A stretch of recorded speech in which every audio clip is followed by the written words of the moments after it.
You're standing in the oil aisle, dark green bottles, matte labels.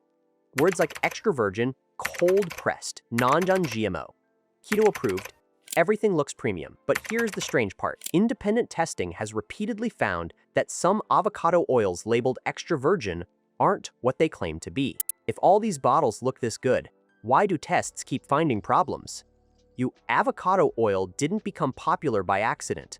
Over the past decade, shoppers began moving away from traditional vegetable oils. There were debates about seed oils, concerns about heavy processing, growing interest in whole foods. Keto and low-carb diets pushed fats back into the spotlight. People wanted oils that felt less industrial.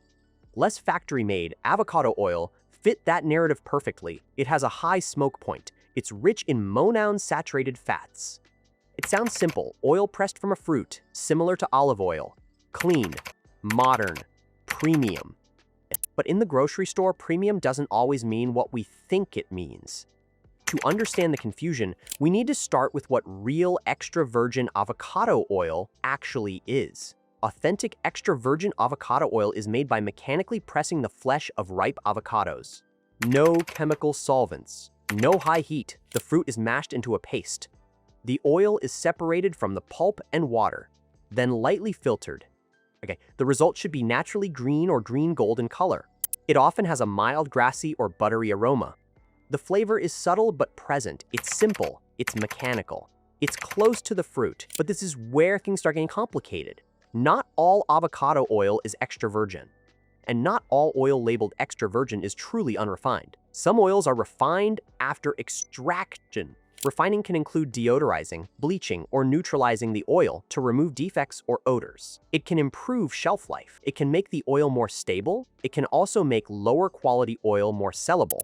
Refining isn't automatically bad, but it changes the product. Refined oil is usually lighter in color, more neutral in smell, more consistent across batches. It becomes less about the fruit and more about stability. The challenge is that labels don't always make this distinction clear. Over the past several years, multiple third-party studies have examined avocado oil sold in U.S. grocery stores. Some university food science programs tested samples for oxidation levels, purity, and fatty acid profiles. Several reports found that some products labeled extra virgin did not meet expected standards. Some samples were oxidized. Some were already rancid. Others appeared to be blended with cheaper oils based on fatty acid analysis. Not every brand failed, and not every test was consistent, but the pattern raised questions. Unlike olive oil, which has long established international grading standards, avocado oil is still developing its regulatory framework. There is no universally enforced definition that guarantees what extra virgin must mean across all producers. That gap matters. Here's the part most people miss. Avocados are expensive, they are sensitive crops. Weather affects yield, drought affects harvests. Prices fluctuate. Extracting oil from avocados is far more costly than extracting oil from commodity seed crops. The fruit must be ripe, it must be processed quickly, and the oil yield per pound of fruit is limited. When demand rises quickly, as it did with avocado oil, supply pressure follows. And whenever supply pressure meets high consumer demand, shortcuts become tempting. Blending refined avocado oil with unrefined oil lowers costs. Mixing in small amounts of cheaper oils increases margins. Over-refining lower-grade oil can make it look neutral and consistent. Label language becomes a marketing tool rather than a technical description. This isn't a villain story, it's an incentive story.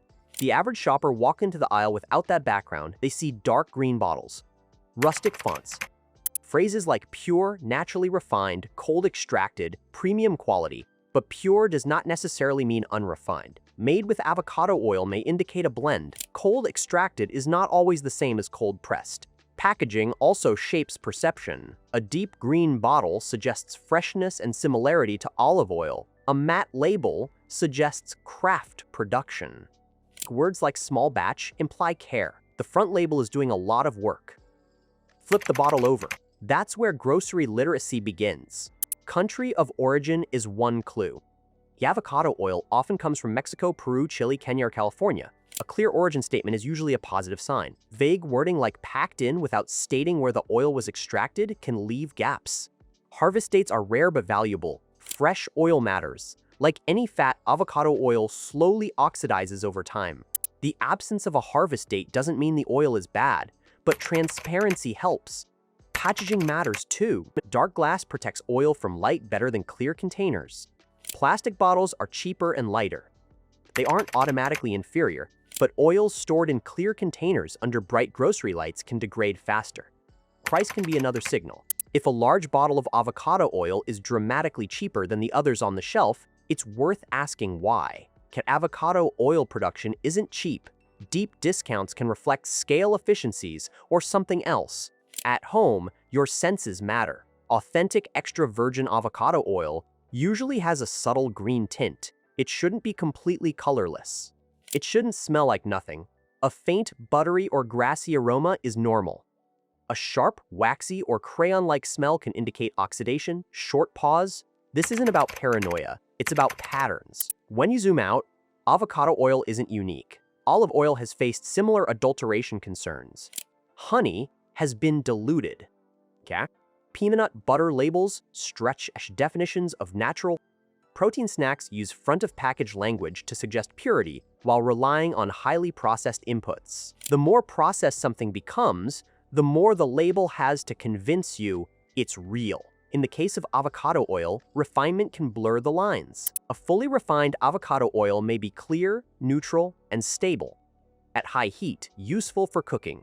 But it isn't the same product as mechanically pressed extra virgin oil. The fat composition may be similar, but the flavor and antioxidant content can differ. Neither is automatically wrong, but they are not identical. Understanding that difference is power. When reading labels, look for straightforward wording: extra virgin, unrefined, cold pressed. Look for third-party certifications if available. Some producers voluntarily submit oils for independent quality testing. That transparency can be reassuring. Be cautious with blends unless they're clearly labeled. If the ingredient list says avocado oil blend, check what it's blended with.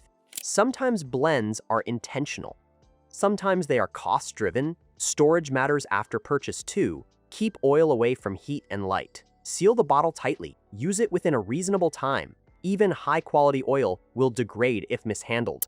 Back in the aisle, the tension remains. Rows of bottles, similar fonts, similar promises. The key shift is this: instead of asking which bottle looks healthiest, ask how it was made. Mechanical pressing versus chemical refining, clear origin versus vague sourcing, transparent labeling versus decorative language. Avocado oil became popular because people wanted a less processed fat. They wanted something closer to food than factory.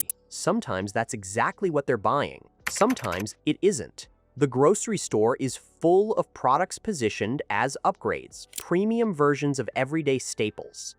But real quality usually hides in small details, not bold claims. Look past the front label, check the back.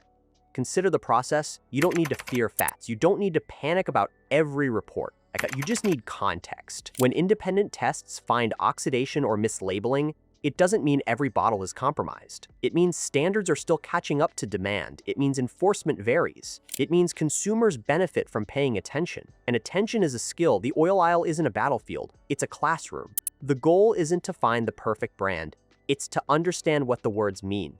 To recognize the difference between extra virgin and refined. To know why price varies. To see how packaging shapes perception. Because once you understand that, the shelf looks different. The labels lose some of their mystery. And you start shopping with clarity instead of assumption. Avocado oil can be a useful cooking fat. It can be stable at high temperatures. It can fit into many dietary patterns. But it can also be overmarketed, inconsistently labeled, or poorly stored before it reaches you. Both realities can exist at once. The next time you stand in that aisle, pause. Look past the label. Check the origin, notice the wording, ask how the oil was made. Because grocery literacy isn't about fear. It's about understanding the journey from fruit to bottle. And once you understand that journey, the bottle doesn't need to shout. You'll already know how to read it.